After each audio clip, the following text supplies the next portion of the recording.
Hi, I'm Avery Miller, and today I'm going to be reviewing The Old Man and the Sea by Ernest Hemingway. So, I hadn't originally planned on reading this book, but I found it when I was moving back to college, or well, into my apartment in college. Um, but it's my grandpa's copy that he's had since he was a schoolboy, and so he gave it to me when my grandma passed away last year.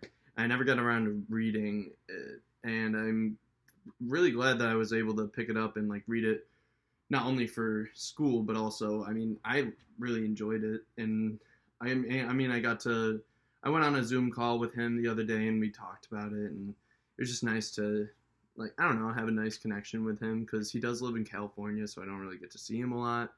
But I mean, while reading it, it kind of made me emotional just because of like what. So the book's about this old man who used to work on a boat with this young like kid that he like helped, like he didn't help raise him, but he would bring him on his boat and teach him all of the tricks of the trade just because he's an old guy. He's been around, he's been fishing his whole life, so he was excited. Then it, like, as he got older, it was better to have him with him just because it would help him get stuff done. But then, I mean, the old man wasn't uh, able to supply him with enough fish. Like they weren't like getting enough for the boy to really like help his family, and he got a better opportunity with another boat to go out with and help them, and they'll pay him. So he chose that, and then the old man goes out in the sea, and he'd gone 85 days without getting any fish, so he really wanted to like make a big catch, and he gets the biggest fish he's ever gotten. But I mean, it's so hard for him because he's so old, and the whole time he just like keeps saying like, what does he say? He goes, "I wish the boy was with me. I wish the boy was with me." I mean, that kind of like made me a little emotional just because sometimes like I haven't been able to visit my grandpa in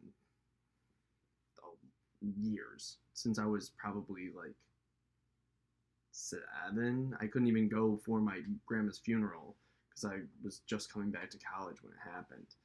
Um, but I mean, every time I like read him saying like, "Oh, I wish the old," or "I wish the young boy was here," kind of made me feel like my grandpa saying that like about me, and it definitely like got me a little emotional. But I mean, he comes back with this huge fish, and he finally got it. It's like basically bigger than his boat.